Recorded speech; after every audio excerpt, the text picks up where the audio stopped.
Você sabe qual é o negócio mais lucrativo que existe no Brasil? Não é o petróleo, não é o agronegócio. É vender a um homem desesperado a sensação de que dessa vez vai ser diferente. E você descobriu isso antes de todo mundo. Essa é a história de como você construiu um império em cima de 40 milhões de pessoas que não conseguem parar. Você tinha 27 anos quando percebeu o que todo apostador ignora e todo dono de bet sabe. Ninguém enriquece apostando. Você enriquece sendo a casa. E a casa não aposta. A casa só recebe. Mas antes de chegar lá, você foi exatamente o tipo de pessoa que mais tarde ia explorar. Você cresceu numa família que nunca sobrou. Pai motorista de caminhão, mãe caixa de supermercado, 3 irmãos num apartamento de 2 quartos em Campinas. Você foi o primeiro a entrar numa faculdade. Ciência da computação, bolsa do ProUni, 4 horas de ônibus por dia. Você se formou com orgulho genuíno e uma dívida de 18 mil no cartão de crédito, por causa dos últimos 2 semestres em que a bolsa não cobriu tudo. Você sabia o peso de dever dinheiro sem perspectiva clara de quando ia conseguir pagar. Você conhecia a sensação de olhar para o saldo e sentir o estômago contrair. Essa memória deveria ter te tornado mais cuidadoso com o que você criou. Fez o oposto, te deu a precisão de quem conhece o alvo por dentro. Você não era nenhum gênio das finanças. Tinha uma pequena empresa de tecnologia que desenvolvia sistemas para pequenos negócios. Restaurante, farmácia, loja de roupa, trabalho honesto, margem apertada, cliente que sempre atrasava o pagamento. Você conhecia código, conhecia banco de dados, conhecia a lógica de sistemas que processam dinheiro em escala. O que você não tinha era o produto certo. O produto certo apareceu num domingo de 2022, quando você estava assistindo futebol e reparou em algo que deveria ter reparado anos antes. Em 90 minutos de jogo, apareceram anúncios de 8 casas de apostas diferentes. 8. Num único jogo. Patrocinando times, patrocinando transmissão, patrocinando o intervalo. O dinheiro que estava sendo investido em publicidade era absurdo, o que significava que o retorno era ainda mais absurdo. Você foi dormir pensando em números, acordou pensando em números, e nos 3 dias seguintes, você não pensou em mais nada. O modelo era simples e brutal. Você cria uma plataforma, oferece odd, que são as probabilidades de cada resultado. Você não precisa que o apostador perca sempre. Você só precisa que a matemática trabalhe para você. Em cada aposta, independente do resultado, a casa fica com uma margem. Essa margem se chama hold no mercado. Nas bets brasileiras, ela girava entre 5% e 15%. Parece pouco. Multiplicado por milhões de apostas por dia, é uma máquina de dinheiro que não para nunca. Mas você descobriu algo ainda mais importante do que a matemática. Você descobriu o comportamento. 60% dos apostadores que ganham usam o prêmio para apostar de novo. Você leu esse dado num relatório do Senado e ficou olhando para ele por um longo tempo. Isso significava que mesmo quando a casa perdia, ela não perdia de verdade. Porque o dinheiro voltava. Sempre voltava. O produto havia sido desenhado, por acidente ou não, para criar um ciclo que se alimentava sozinho. E tinha ainda o fenômeno que os psicólogos chamam de chasing losses, perseguir as perdas. Quando o apostador perde, a reação instintiva não é parar, é apostar mais, apostar maior, apostar mais rápido. O cérebro interpreta a perda como uma dívida que pode ser recuperada na próxima rodada. É a mesma lógica que faz o jogador de pôquer dobrar a aposta depois de perder. Exceto que na sua plataforma não havia mesa, não havia olho no olho, não havia ninguém para dizer chega. Havia só a tela, a notificação e a promessa silenciosa de que a próxima aposta seria diferente.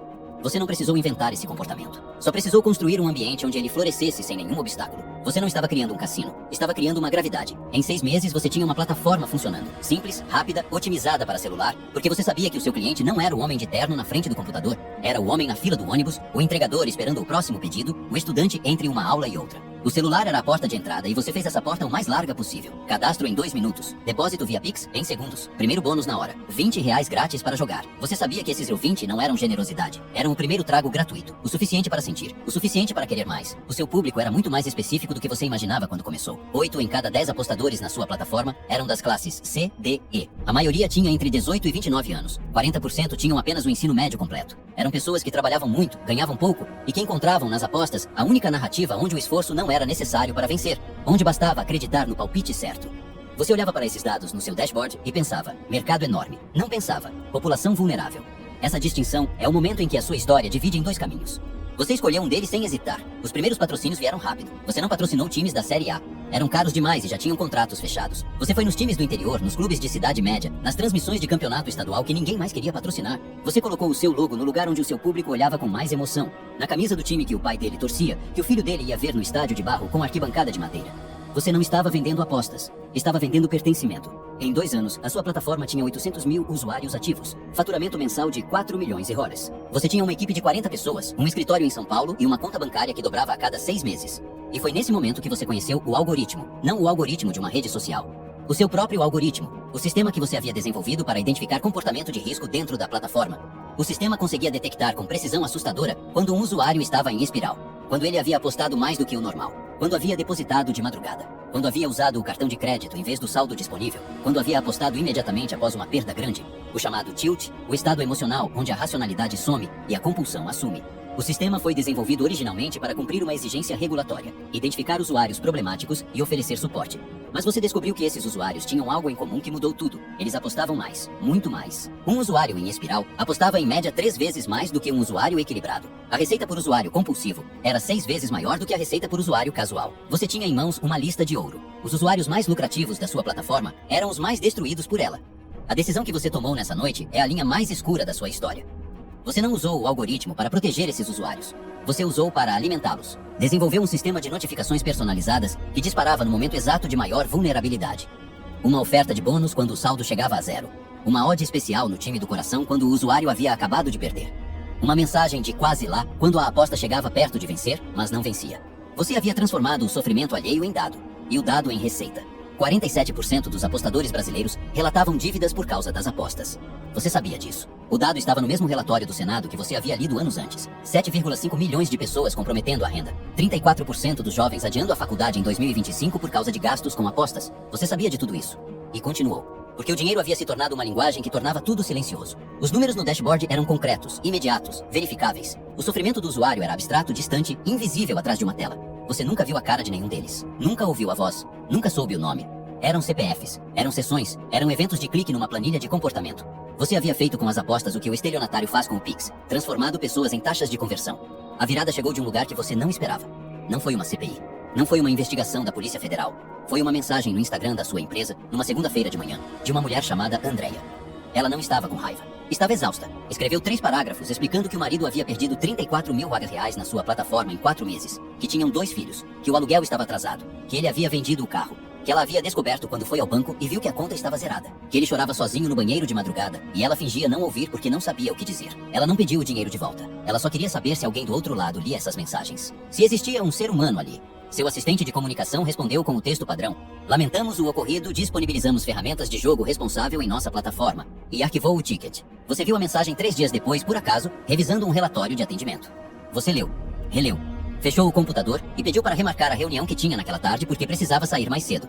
Você foi embora, jantou sozinho, dormiu mal. E na manhã seguinte voltou ao escritório e aprovou o orçamento de marketing para o próximo trimestre, 8 milhões de dólares, o maior da história da empresa. Porque você havia aprendido sem perceber a mesma habilidade do estelionatário e do agiota, a arte de sentir por um segundo e continuar assim mesmo.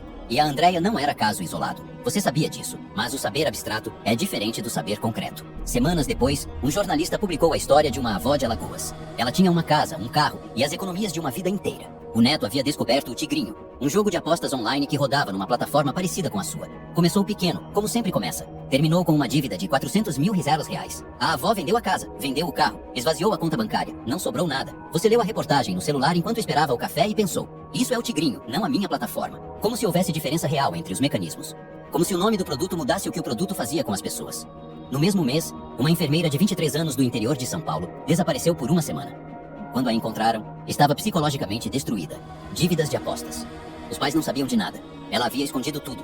A vergonha é parte do ciclo. Você aprendeu isso nos relatórios de comportamento. A vergonha impede que o apostador peça ajuda. E enquanto não pede ajuda, continua apostando. Você dobrou o orçamento de marketing naquele trimestre. A regulamentação chegou em 2025 e deveria ter te parado. Não parou. Você tinha advogados que conheciam cada brecha. Você tinha relacionamentos com reguladores que haviam sido construídos ao longo de anos de jantar e patrocínio. Você cumpria a letra da lei e violava o espírito com uma precisão cirúrgica que só alguém que ajudou a escrever as consultas públicas consegue. Mas o que a regulamentação fez foi algo que você não esperava. Tornou tudo mais caro para os concorrentes pequenos e mais barato para você. Você havia sobrevivido e crescido enquanto dezenas de plataformas menores fechavam. O mercado se consolidava ao seu redor. Você estava se tornando grande demais para ser ignorado e acreditava, grande demais para ser derrubado. Você errou nessa crença pelo mesmo motivo que todos erram. Confundiu escala com invulnerabilidade. A investigação começou pequena. Um promotor de São Paulo que havia recebido uma denúncia de uma associação de proteção ao consumidor. Uma auditoria nos seus sistemas de notificação que encontrou o algoritmo de vulnerabilidade. Um perito que passou 3 semanas lendo o código e escreveu um relatório de 80 páginas descrevendo com precisão técnica como o sistema identificava usuários em crise e os bombardeava com estímulos no momento de maior fragilidade. O relatório tinha um nome para o que você havia criado. Não era marketing. Era manipulação sistemática de pessoas, em estado de vulnerabilidade psicológica documentada. Era, nos termos do promotor, dano intencional em escala industrial. Você foi indiciado numa terça-feira de outubro. Saiu nos portais. Não foi manchete. O Brasil tinha outras crises naquela semana. Mas foi o suficiente para que os bancos parceiros começassem a fazer perguntas. Para que o time que você patrocinava pedisse para remover o logo da camisa. Para que 3 dos seus maiores investidores pedissem uma reunião de emergência. Você estava sentado na sala de reunião com os advogados, quando alguém colocou na mesa o número atualizado de usuários afetados pelo algoritmo de vulnerabilidade. Eram 340 mil pessoas. Em 3 anos, você olhou para esse número por um tempo, e pela primeira vez desde a mensagem da Andrea, você não fechou o computador e foi embora. Você ficou olhando, tentando sentir o tamanho daquilo, tentando transformar 340 mil CPFs em 340 mil histórias que tinham a sua plataforma no meio. Não conseguiu. O número era grande demais para ser humano, pequeno demais para ser abstrato. Você está no processo há 8 meses. Seus advogados dizem que as chances são boas, que o Código Penal brasileiro ainda não acompanhou a velocidade do mercado digital, que provar intenção de dano é diferente de provar o dano em si, que você pode sair disso com multa e suspensão, não com prisão. Eles provavelmente estão certos. O que nenhum advogado consegue resolver é mais simples e mais permanente. Você construiu um produto que funciona porque as pessoas não conseguem parar. E agora você é o único na sala que também não consegue parar de pensar se valeu a pena. Se o dinheiro comprou algo além de contas e escritório, e a sensação temporária de ter vencido um jogo cujas regras você mesmo escreveu. A casa sempre ganha. Você sabia disso desde o começo. O que você não sabia é que um dia você seria a aposta.